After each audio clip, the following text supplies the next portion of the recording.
It is Bray Wyatt versus The Undertaker. This matchup could very well go either way. You can make. No one walks out of this thing a winner. We've talked about this at nauseum for months now, but no one walks out of this thing a winner. But someone will get their hand raised at the end of this matchup. So, hey Graham, what's Graham, up? Let me, if you mind, let me go first on this because this match is tearing me apart. Go right ahead, man. Oh man, I'm sitting here like. I know, I'm sorry, man, but here's the deal, man. I've been thinking about this match for a few days now, and I'm really torn because I truly don't know where to go. Like, I could understand both sides of the spectrum in terms of people that want Taker to win and people that want Bray to win. Like, I completely get it. It's but a lose-lose situation. Exactly. Here's where it goes back to. You want to know where it goes back to? It goes back to how inconsistent and terrible WWE writing has been over literally the past 5 years.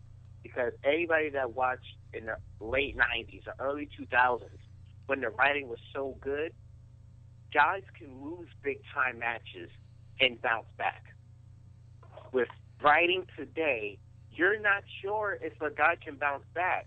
And I think what the company is stuck with is, okay, how do we put both guys in the position where, win or lose, they'll be okay? But I will say this, though, and maybe this will answer the question about who do I want to win. We cannot have Taker all of a sudden being this rite of tradition where every year he comes back for the rest of his career and it's okay, since the streak is over, we need you to put this guy over. No. Lesnar was the prime example of being the right guy to go over Taker because it made a ton of sense for what they were going to do, okay? If Bray Wyatt is going to beat Undertaker, there better be a pretty damn good plan for him after. That's all I'm going to say. So they better have something prepared for this because it really is a lose-lose match. There's really nothing else you can do. If Taker loses for the second time in a row, I don't want to see Taker next year. I don't care if it's in Texas WrestleMania 32. If Taker loses again this year, I do not want to see him again next year. I swear to God. And the thing is that the guy went undefeated for 21 straight years, and then he loses 2 years in a row. That's why it's a lose-lose. And you make a great point, because I never thought about this, Arden, but you just brought it up. The aftermath with Bray Wyatt, and like a big win of beating The Undertaker, only the second person to do so behind Brock Lesnar. What does that do for Bray Wyatt in the long term? Logically speaking, it would benefit him big time, obviously. But I'm not going to say they botched the feud with Brock Lesnar and him being champion, because I think that's been well handled for the most part, aside from, not having him work more shows, but that's not his fault. With Bray Wyatt, they have to either A, have him beat Undertaker and, go on to win the freaking belt, or Undertaker wins and then he faces Sting. There is absolutely no reason as to why Undertaker should win here and then walk off into the sunset. There is no reason why that should happen. If this is going to be his last match, it has to be him losing. Like, there's no ifs, ands, or buts about it. I don't agree with, him losing 2 years in a row, but if it's his last match, it's got to go down that way, because then Bray Wyatt, because Taker leaves for good, and then Wyatt, what do you do with him? You know what I mean? It's a lose-lose. Mike, you said it yourself. So I want to get your thoughts on this, Mike. Who do you got going over? Yeah, so, honestly, I think you, me, and RJ, we even talked about this months ago, and maybe not months ago, maybe a month ago, that it's a lose-lose situation. Honestly, they're just such stupid booking and writing by the WWE staff, and I don't know. I think they just saw, Bray Wyatt, new face of fear, all right, put him against Taker and have it pass the torch. And they didn't think about the previous 22 years. Like, you can't. I'm with Arden. Like, if Taker loses another match, I barely want to see him. I barely have interest in him this year. I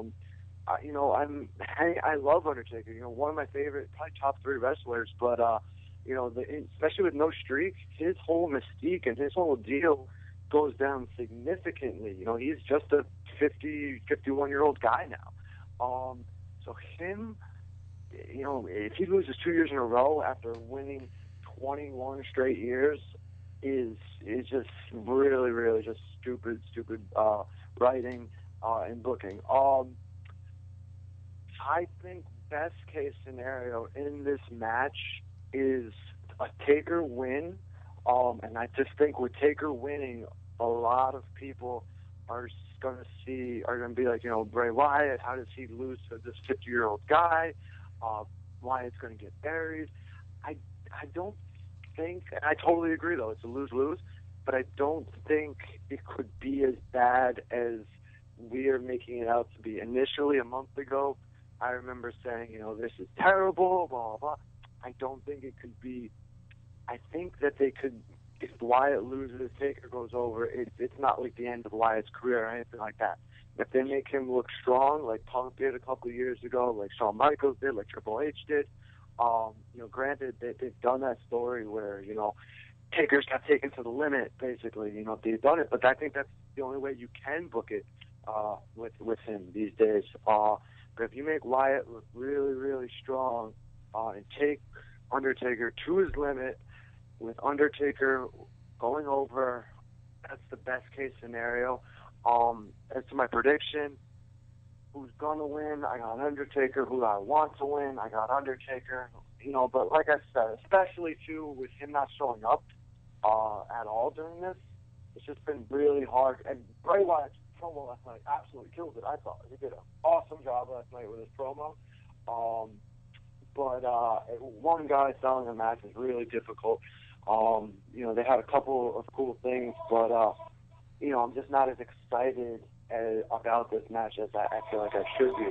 And part of that's because there is no more streaks. But I got Taker, and I totally agree with Arden that if Taker doesn't win, I know it's his home state next year, and they want to break the attendance record and all that stuff, but I don't want to see him next year. If it goes 21 years in a row not being defeated at WrestleMania and then 2 straight years, it's just stupid. And now with Brock Lesnar re-signing, I don't think breaking the streak looks that bad, because now they can continue to book Lesnar as this beast who took down the streak and everything, especially for the next year or two.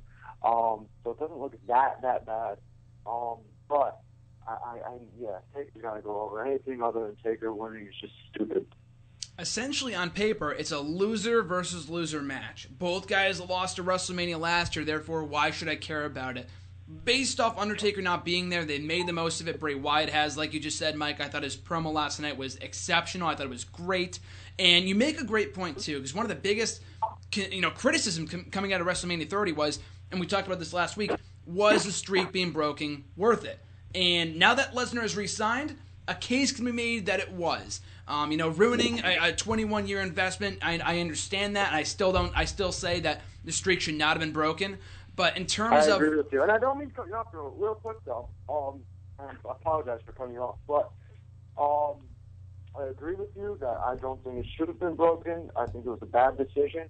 One thing that does drive me nuts about this feud or whatever is that he's been gone for a year, and he hasn't addressed it at all yet. At least have him address the streak. He hasn't said a word about it, so he's just going to go and fight Bray Wyatt and act like nothing happened. Mm-hmm. I think that's stupid. But anyways, continue. Sorry. No, it's okay. No, you make a great point. He has yet to address it, and that's the whole thing going into WrestleMania. Is he going to be in good shape? What is he going to do? How is he going to look? What's he going to say? He's not going to say anything, obviously, at WrestleMania. But that's the whole interest going into this match. That's why I'm looking forward to it, to see The Undertaker. But the outcome itself is very hard to predict. And I think, like you just said, with Lesnar re-signing, in retrospect, what was the bigger flop from WrestleMania? The streak being broken or Wyatt losing? Honestly, after what we saw tonight, I would say Wyatt losing. Because at least the streak being broken can be paid off with Lesnar being re-signed. With Bray Wyatt, losing 2 years in a row on the grand stage is not going to help his credibility whatsoever. And he has significantly cooled off since his loss to John Cena. He's been doing a really good job of getting that heat back in recent months. But if he loses to Taker, then where does that put him? And if Roman Reigns wins, then you need top heel challengers for him, and you can't do that with Bray Wyatt if he loses to The Undertaker. Like you said, Mike, his career will not be ended. He will not be done for good, but it will, decrease his credibility or, his momentum significantly if he loses.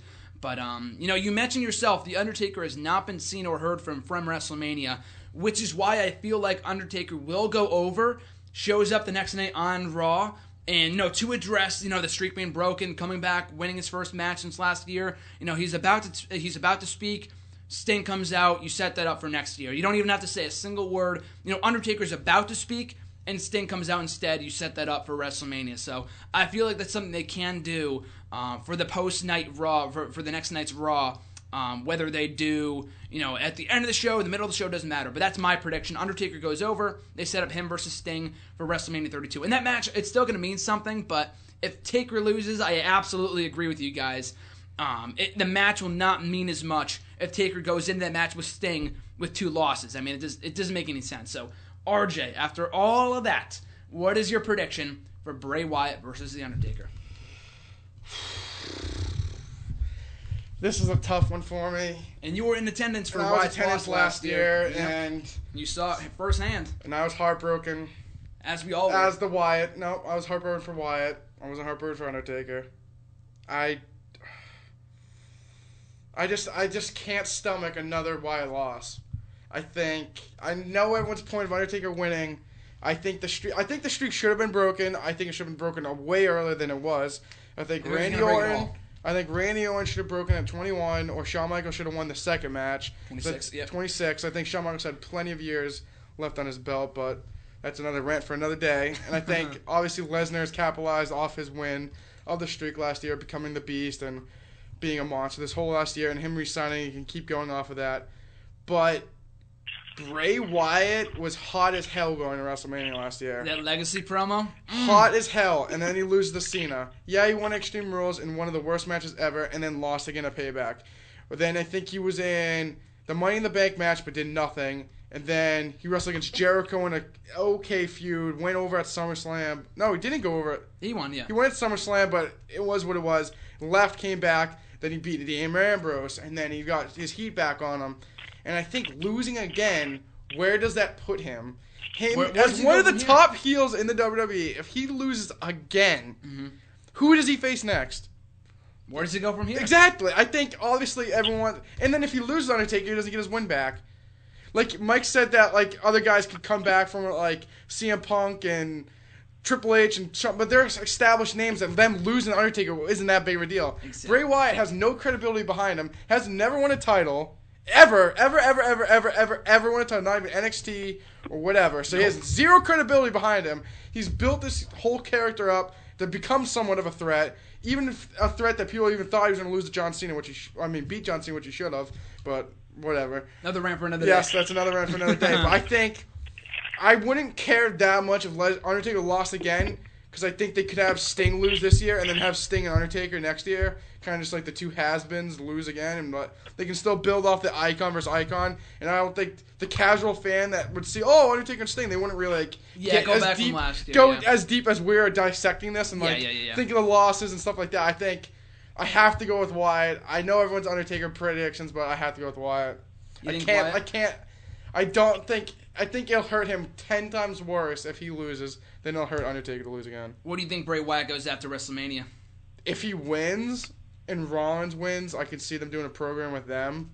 I don't think he needs to win the program, but I think it would be good for him. Wait, Rollins and Wyatt?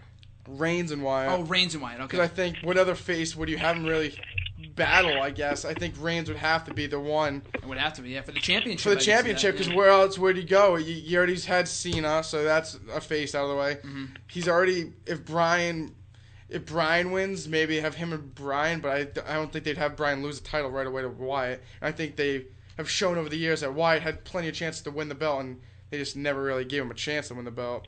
I think I have to go with Wyatt. I think if he wins and Reigns wins, they'd go with the title. If he loses, I think maybe they put him in like IC title United States run, but I don't want to see him and Cena again, really. And I think, absolutely not. I think Bryan versus him, it'd be a lose-lose again, because he would have to lose the Wyatt.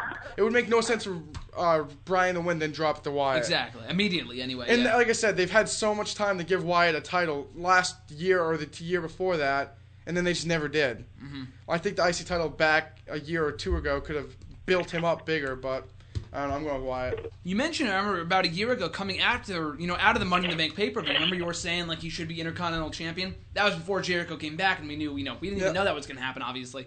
But I feel like he can be, with the titles being, rumored to be elevated coming out of WrestleMania, that'd be a nice fit for him. But like you said, I don't want to see him face either Cena or Bryan so quickly. Him versus Reigns would be good, but Reigns isn't going to drop the title like the first pay-per-view. Yeah. If it's going to be the Wyatt. So where you go with Wyatt, that's the real question. So Wyatt, Undertaker for me. Final pick, Mike, who do you got?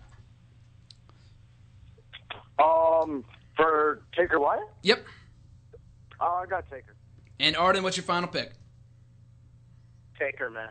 Taker. So 3 for Taker, 1 for Bray Wyatt. It's going to be interesting come Sunday. And the match itself, RJ, any quick thoughts on what the match could be itself from an in-ring standpoint? I don't think it's going to be a 5-star classic. I think they could tell a good story, but my hopes aren't up for a great match. Especially after the train crap wreck, fest I saw last year at WrestleMania. Snooze fest between Undertaker and Brock Lesnar, or whatever that was supposed to be. But should be a good match regardless. Hopefully they can not live up to expectations, because I don't think anyone's expecting it to be like a 5-star classic, as you said.